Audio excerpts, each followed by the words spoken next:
Assalamualaikum warahmatullahi wabarakatuh. Perkenalkan, nama saya Gali Nabila Basuni Putra, NIM G023068. Saya dari SGD B9. Saya akan menjelaskan tentang dinding abdomen. Dinding abdomen yang pertama yaitu ada kulit. Jadi kulit ini melekat pada struktur yang terletak di bawahnya dengan longgar, kecuali pada umbilicus, di mana kulit ini ditempatkan sebagai jaringan pada jaringan parotid umbilicus. Yang kedua ada fascia superficialis. Jadi fascia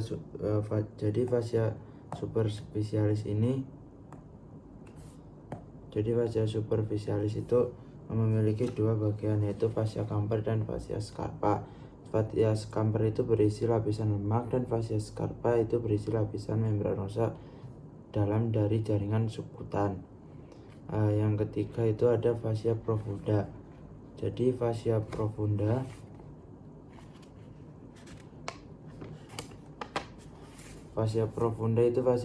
merupakan lapisan tipis jaringan ikat yang menutup muskulus dan terletak tepat di sebelah fascia scarpa. Yang kemudian ada musculus ad abnerosis.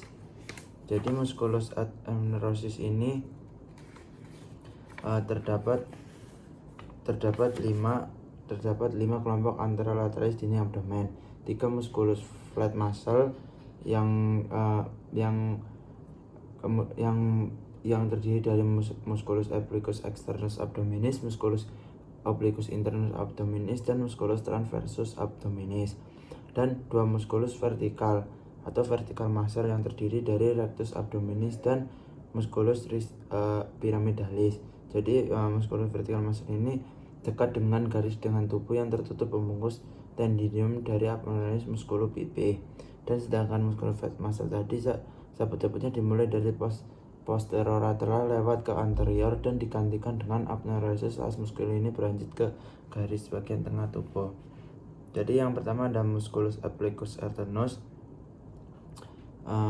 yang bagian luar ini ya. Musculus obliquus alternus itu ada lapisan otot terluar pada dinding abdomen. Otot ini berjalan ke inferomedial. Jadi poros rambut neurum ini membentuk huruf V, sedangkan abnerosusnya itu yang lebar menutupi bagian anterior dinding abdomen sampai garis tengah tubuh. Kemudian ada musculus obliquus internus. Jadi musculus obliquus internus ini berada di lapisan profunda, dan musculus obliquus externus ini internus yang di sebelahnya itu berjalan dari ke arah supraromedial.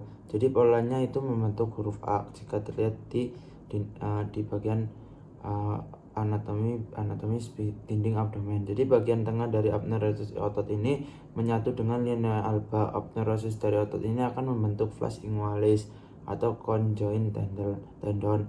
Kemudian adalah musculus transversus. Musculus transversus abdominis ini adalah lapisan otot paling profunda dari 3 lapisan flat muscle. Dinamakan transversus karena serabut-serabut ototnya berjalan transversal. Sabut muskulusnya berakhir di antara sebagai abnerosis yang bercampur membentuk linea alba di tengah tubuh serta dapat membentuk flash ingualis. Kemudian ada vertical muscle yang terdiri dari M. rectus abdominis dan musculus pyramidalis abdominis. Jadi musculus rectus abdominis berjalan secara vertikal pada dinding abdomen anterior berjumlah sepasang, di mana otot ini dipisahkan oleh linea alba. Yang kemudian ada pyramidalis. Jadi otot pyramidalis ini otot yang paling kecil di bagian bawah dan kadang ada atau tidak ada pada manusia. Jadi muscle paling berbentuk triungal sangat kecil. Otot ini tidak selalu ada pada setiap orang ya. Kemudian pada medial linea alba serta bersama dengan rectus abdominis terdapat dalam vagina musculus recti abdominis yang akan dijelaskan nanti. Kemudian ada yang selanjutnya ada fascia transversalis. Fascia transversalis ini setiap flat muscle akan tertutup oleh suatu lapisan fascia profundo di fascia anterior dan posteriornya. Jadi lapisan-lapisan ini tidak tampak jelas kecuali lapisan di sebelah dalam musculus transversus abdominis. Ini ya. Jadi fascia transversalis merupakan lapisan berkelanjutan dari fascia profunda yang memagari cavitas abdominalis dan berlanjut ke dalam cavitas pelvis. Jadi fascia transversalis ini akan menyatu dengan fascia yang menutupi otot-otot pada regio di atas tulang pelvis dan cavitas pelvis yang disebut fascia parietal pelvis atau fascia endopelvis. Dan yang selanjutnya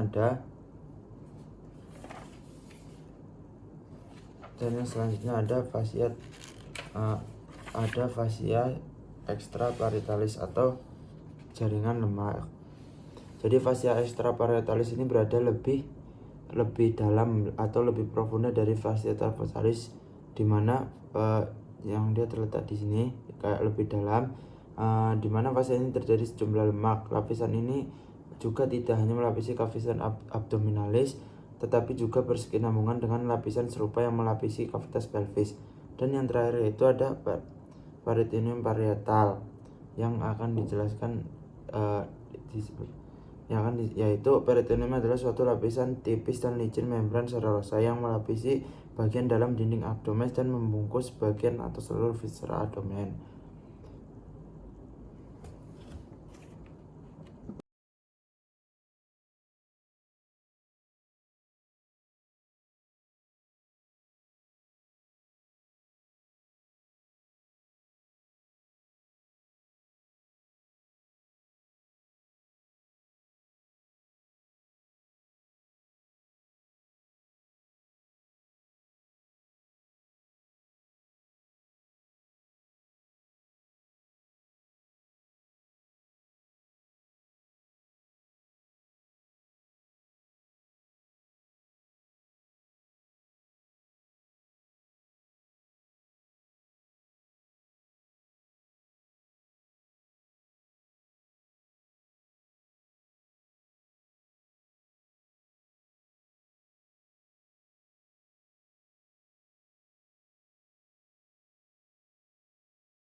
Ya, yang selanjutnya saya akan menjelaskan tentang rectum et canalis analis.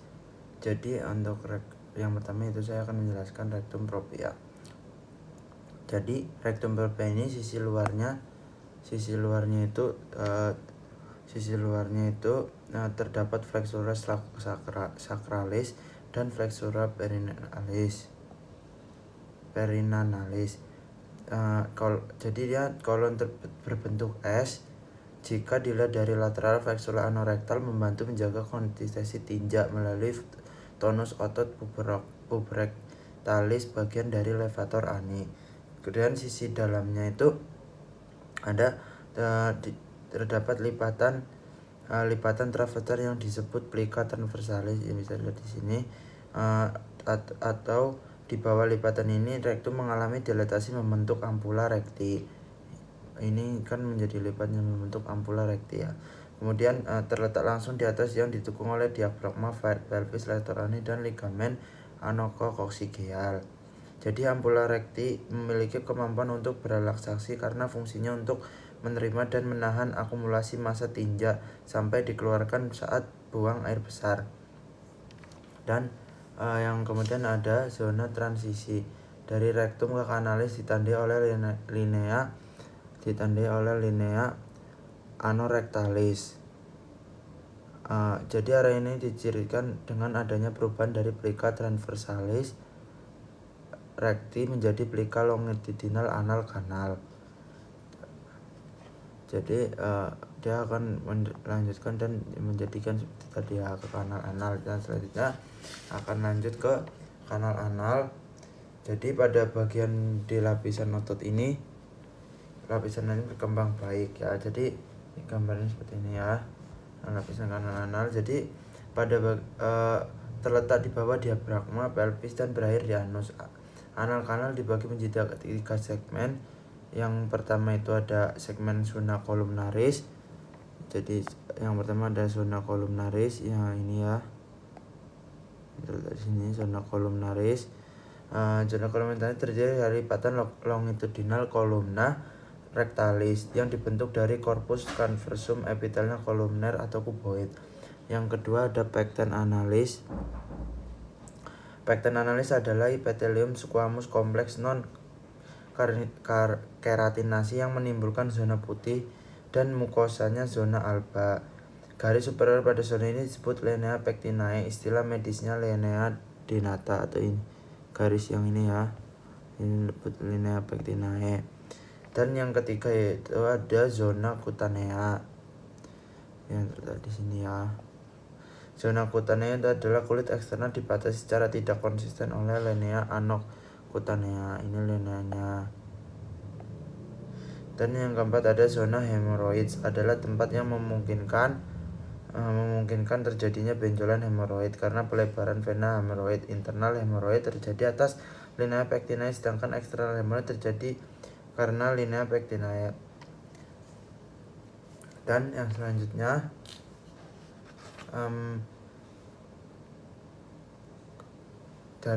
kemudian dari kanalis tersebut terdapat otot-otot sphincter. Otot-ototnya ada 4, yaitu musculus sphincter ani internus yang tersusun atas otot polos, musculus corrugator ani internus, corrugator ani yang tersusun atas otot polos. Kemudian ada musculus sphincter ani externus yang tersusun dari otot skelet, dan musculus puberectalis yang tersusun dari otot skelet juga. Jadi dia muskulusnya yang terdapat di sini ya, ini corrugator ani. Kemudian ada musculus puberectalis juga, ada musculus sphincter ani internus, dan ada satu yaitu musculus sphincter ani externus. Dan kemudian saya akan membahas vaskularisasi tentang arteri dan vena. Jadi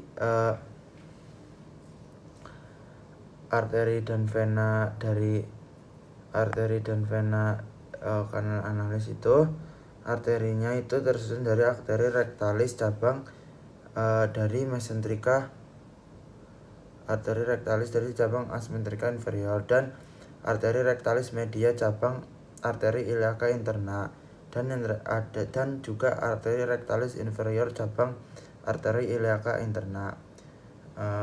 Terus kemudian ada venanya itu vena rectalis superior, kemudian vena mesentrika inferior dan vena porta. Terus kemudian vena rectalis media, vena iliaca interna, vena cava inferior, dan vena rectalis inferior, kemudian vena pudenda interna, vena iliaca interna, vena cava inferior. Jadi pada kanal drainase yang terletak di atas linea pectinae akan bermuara ke vena porta, sedangkan drainase di bawah linea pectinae akan bermuara ke vena cava inferior. Kemudian yang tadi ada, jadi arteri dari rektum kanan ini dianulir oleh tiga arteri. Yang pertama itu ada arteri rectalis superior, cabang dari arteri mesentrika inferior. Jadi arteri rectalis, dan juga ada arteri rectalis media, cabang dari arteri iliaca interna, dan arteri rectalis inferior, cabang dari arteri iliaca interna. Dari arteri rectalis superior adalah cabang terakhir dari arteri mesentrika inferior yang memberikan cabang untuk anastasmosis dengan arteri sigmoidae. Dan untuk venanya itu ada vena rectalis. Ini vena rectalis, ada rectalis inferior, media, dan juga rectalis superior. Jadi rectalis dilihat dari seperti halnya arteri rectalis, darah dari vena dari rektum dan analis bermuara melalui tiga vena. Itu ada vena rectalis superior beranalogosis dengan vena rectalis media et inferior yang akan bermuara ke vena porta hepatis. Jadi pada anal kanal drainase vena yang terletak di atas linea pectinae bermuara ke vena porta, sedangkan drainase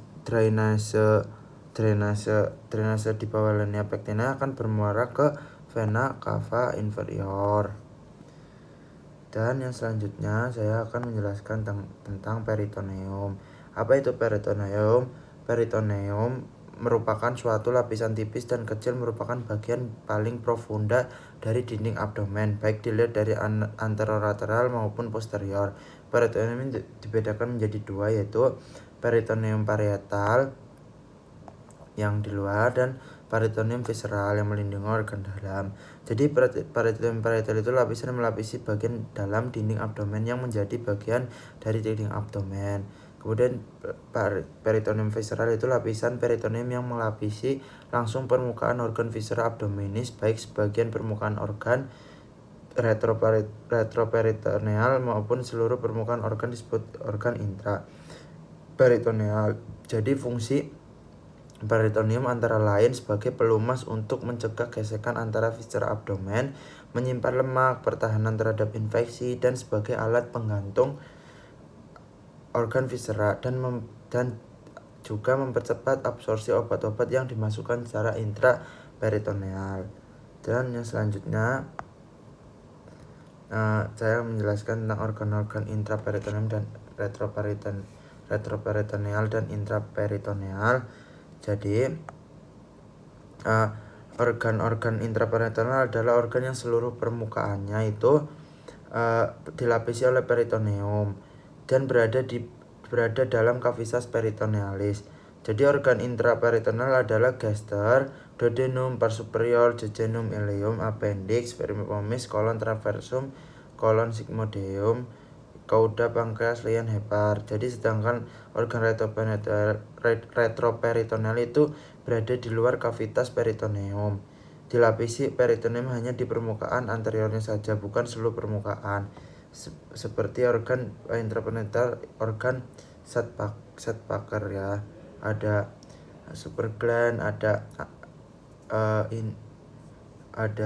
ascendant, kemudian ada kolon descendant, ada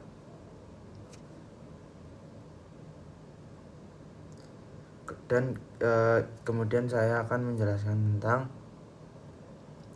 duplikator peritoneum. Jadi duplikator peritoneum adalah dua lapis peritoneum.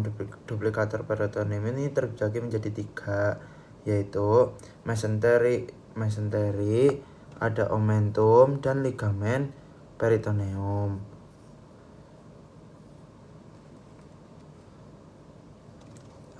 Gambarnya seperti bawah. Jadi omentum itu terdiri dari 2.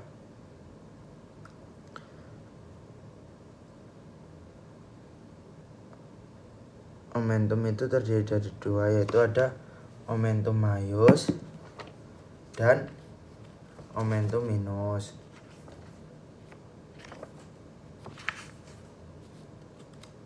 Jadi untuk omentum maius itu terdapat lekat-lekatan.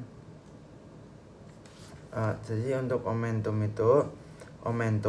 adalah lipatan peritoneum yang membentang dari ventriculus gaster dan proximal duodenum dan organ sekitarnya untuk mendekati organ-organ di dalam cavitas abdominalis. Jadi yang pertama itu ada omentum maius. Omentum maius ini yang berasal dari mesenterium dorsalis.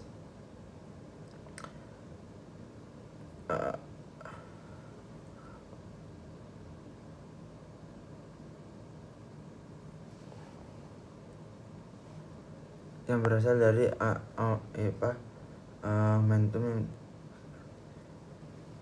omentum ini berbentuk seperti tirai, di mana omentum ini terturun menutupi kolon transversum dan insertion tenu dan melipat ke belakang dan melekat pada bagian atas dari mes kolon transversum. Ada 4 struktur yang mensusun omentum ini, yaitu ada ligamen gastrorenalis, ligamen gastrocolica, ligamen gastroparenica, dan ligamen splenorenalis. Dan yang lebih lanjut terdapat 2 arteri vena yang berada pada omentum maius, yaitu arteri gastromentalis epiploica dextra dan gastromentalis epiploica sinistra. Dan yang kemudian ada omentum minus. Omentum minus yang berasal dari mesentricum ventralis. Ini lapisan peritoneum yang melekat curvatura minor, gaster dan duodenum par superior menuju fascias inferior dan hepar. Ada 2 struktur yang mensusun omentum ini, yaitu ligamen hepatogastrium di medial melintasi di antara gaster dan hepar, dan ligamen hepatoduodenale di lateral melintasi antara duodenum dan hepar. Dan yang selanjutnya ada cavum peritonei.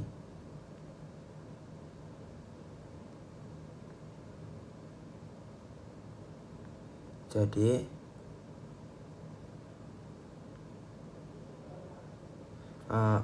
ligamen peritonei melekat di antara organ ke organ lain ataupun ke dinding posterior abdomen dan dapat membentuk bagian dari omentum. Ligamen tersebut adalah ligamen falciform, ligamen hepatoduodenale, ligamen gastrohepatica, ligamen gaster, ligamen gastroparenica, ligamen gastrosplenica, dan gastrocolica. Ya, yang selanjutnya itu ada cavum jadi kedua lapisan peritoneum ini membentuk suatu rongga yang disebut cavum peritonei. Dalam keadaan normal, cavum ini berisi sedikit cairan serosa. Cairan ini berfungsi untuk melubrikasi permukaan peritoneum sehingga viscera bisa bergerak satu sama lain tanpa adanya friksi, gesekan, serta memungkinkan gerak-gerakan digestik. Akibat adanya perputaran saat embrional pada saat dewasa, cavum peritonei ini tidak lagi tidak lagi merupakan suatu rongga yang utuh, tetapi terpisah menjadi dua ruangan yang saling berhubungan, sehingga dikenal dengan kavum perytonei mayor dan kavum perytonei minor. Kedua kavum ini berhubungan melalui suatu lubang yang disebut foramen epiploica Winslow. Sekian, terima kasih. Assalamualaikum warahmatullahi wabarakatuh.